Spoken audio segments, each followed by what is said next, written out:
Madame, Monsieur, bonjour, bienvenue pour cette édition. Nous sommes le lundi 12 février et bonne fête à tous les Félix.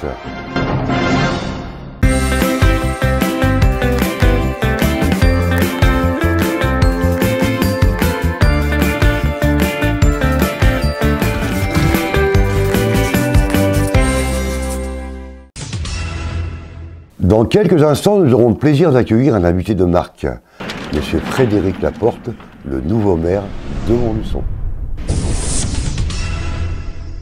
Le coup de cœur du jour, c'est Guillaume Delachaux, un amoureux de la vallée du Cher. Il vient de faire un don à sa commune, Maunes-Vitré, d'un montant de 204 000 €. Cette somme sera dédiée à la création d'un centre socioculturel. Cette semaine, le guide Michelin a attribué ses étoiles. On compte 12 restaurants étoilés en Auvergne et 3 en Limousin.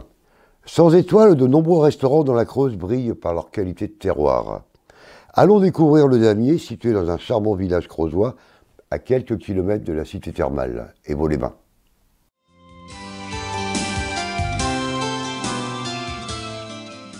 Dans une charmante maison en pierre joliment restaurée, un havre de paix, rempli de charme. Situé dans un village creusois, le Damier est au centre de Fontanières, à quelques kilomètres de la cité thermale du Limousin, Évaux-les-Bains. Ça fait 20 ans qu'on est installé à Fontanières, puisqu'on est arrivé le 2 avril 1997. Et alors on est venu tout simplement parce que moi je suis originaire de la Creuse, Évaux-les-Bains, et on venait manger avec mon mari, en amoureux. Et puis on a su que c'était à vendre. Fontanières, c'est calme, c'est un petit village calme, tranquille. Voilà, il y a pas mal de commerçants. On essaie de faire des produits locaux, du terroir.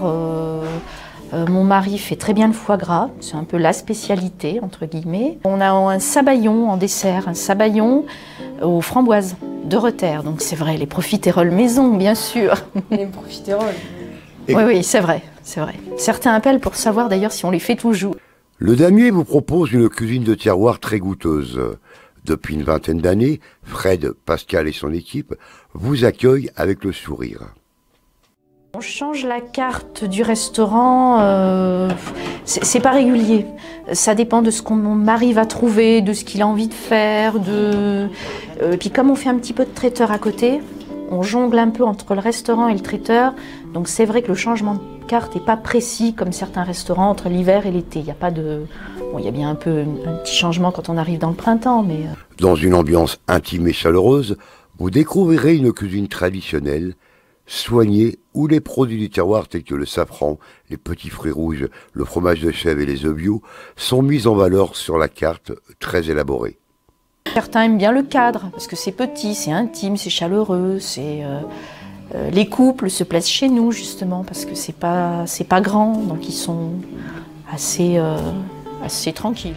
Il est prudent de réserver afin de découvrir ces plats du terroir, cette cuisine de toque blanche. Quelques brèves en Allier et dans la Creuse. La grogne monte en France chez les agriculteurs. Une trentaine d'agriculteurs a manifesté ce samedi à Montluçon contre l'accord de libre-échange entre l'Europe et l'Amérique du Sud pour une meilleure rémunération de leur production. Des discussions ont eu lieu avec le directeur du magasin, Pascal Ricordeau. De son côté, les syndicats se disent prêts à durcir le mouvement si les revendications ne sont pas entendues. La tension monte à Carrefour dans toute la France. La rumeur d'un changement de statut juridique est synonyme de baisse de revenus. De nombreux débrayages ont eu lieu cette semaine, et notamment samedi matin, au supermarché de Carrefour Market de la Souterraine dans la Creuse. Un salon de gourmandise à Athanor, le salon du chocolat et de la gastronomie. Organisé par l'IUT de Montluçon, plus de 2000 visiteurs pour un week-end très gourmand. Une soixantaine de producteurs de la gastronomie française pour le plaisir des papilles.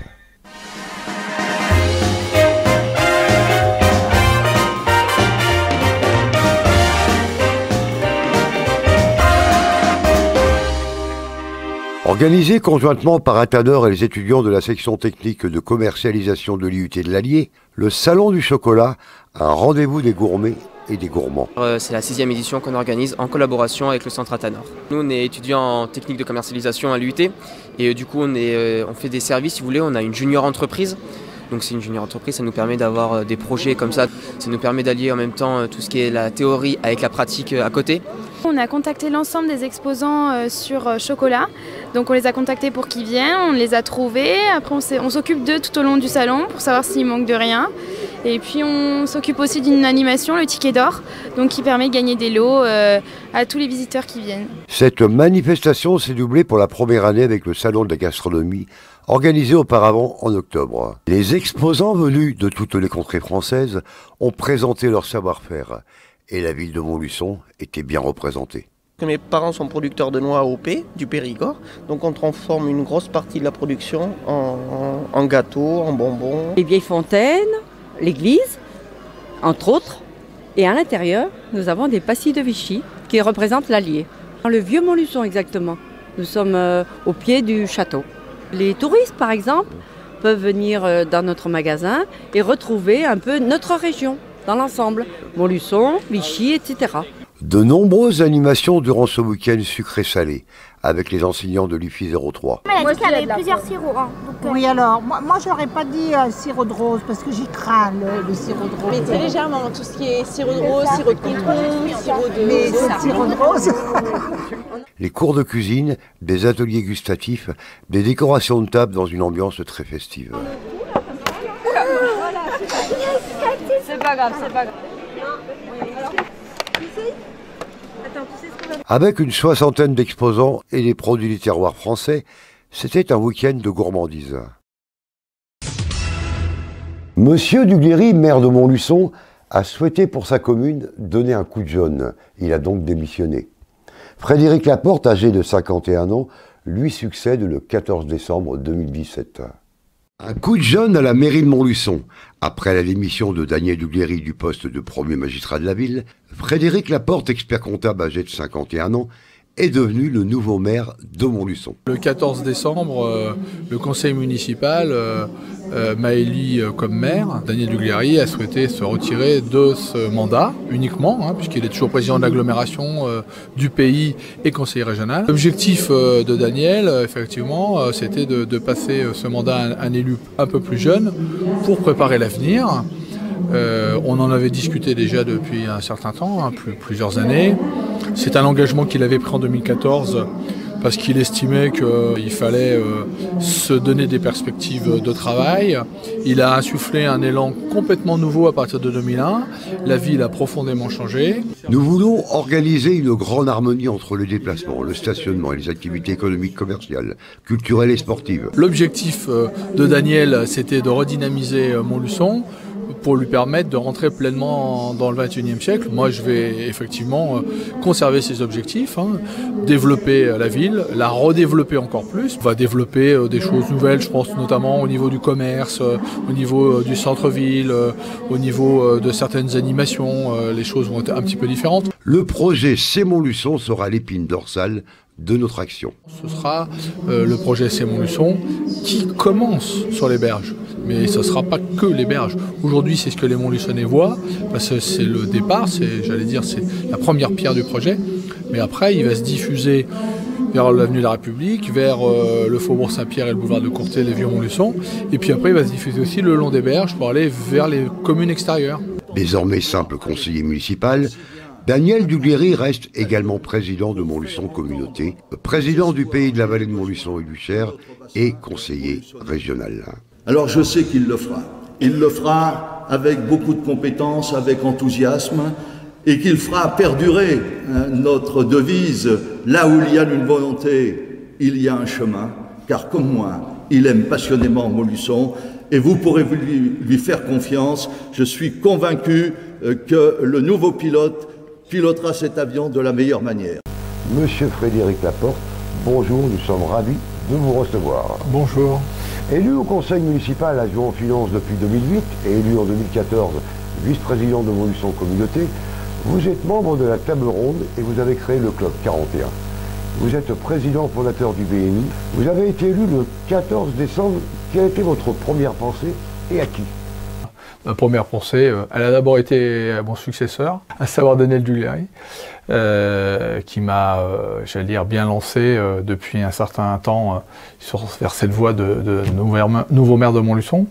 Et puis, j'allais dire classique, parce que j'ai pensé à mes parents, à mon épouse, à ma famille, parce que ça fait quelque temps que je me préparais à ça, donc pour eux c'était sûrement une petite appréhension, un peu de tension aussi, donc voilà, c'est vers eux et c'est à eux que j'ai pensé en premier. D'abord, je vais avoir moins de temps pour travailler à mon cabinet, c'est pour ça que j'ai recruté une jeune expert comptable en juillet et elle est arrivée en octobre. Et puis mes week-ends, mes soirées vont être beaucoup plus chargés d'activités municipales, hein, parce que c'est vrai qu'avant je consacrais ce temps-là soit à mes loisirs, soit à ma famille. Donc là, le temps pour tout ça va être sérieusement réduit. Mais ça, je le fais, j'allais dire, de bonne grâce et en connaissance de cause. Donc bon, voilà, c'est une bonne chose, pas de problème pour moi d'assumer ces deux rôles. Comme je dis souvent, je veux continuer à être expert comptable, même si c'est à temps partiel, parce que c'est le monde réel.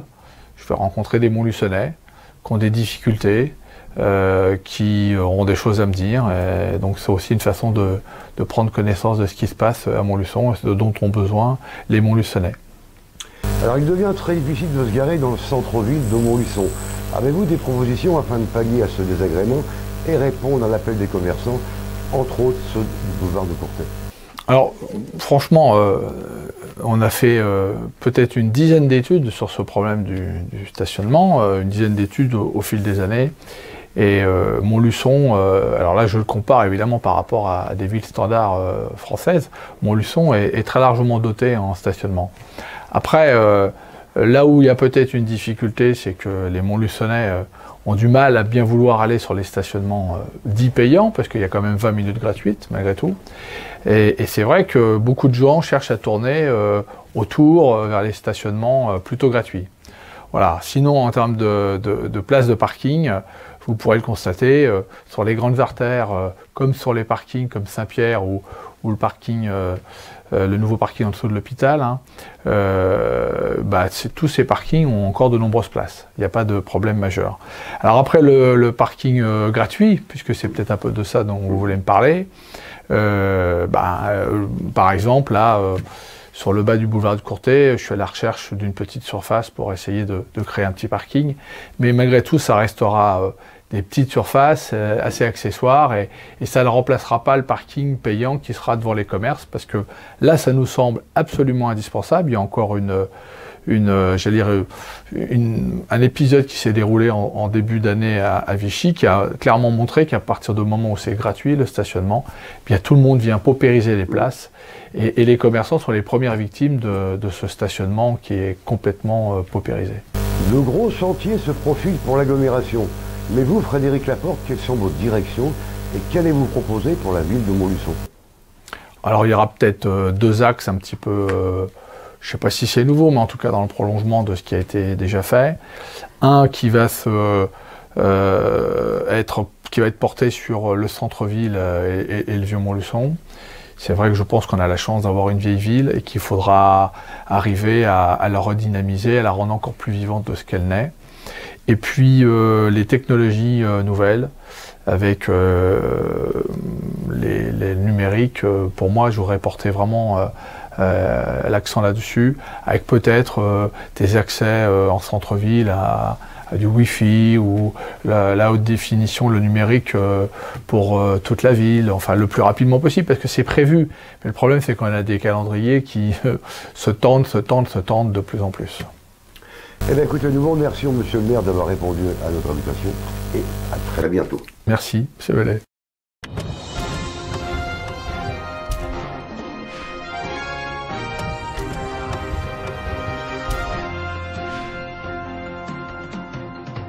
Nous vous remercions de votre attention. Nous vous donnons rendez-vous dès demain, mardi 13 février, à 19h.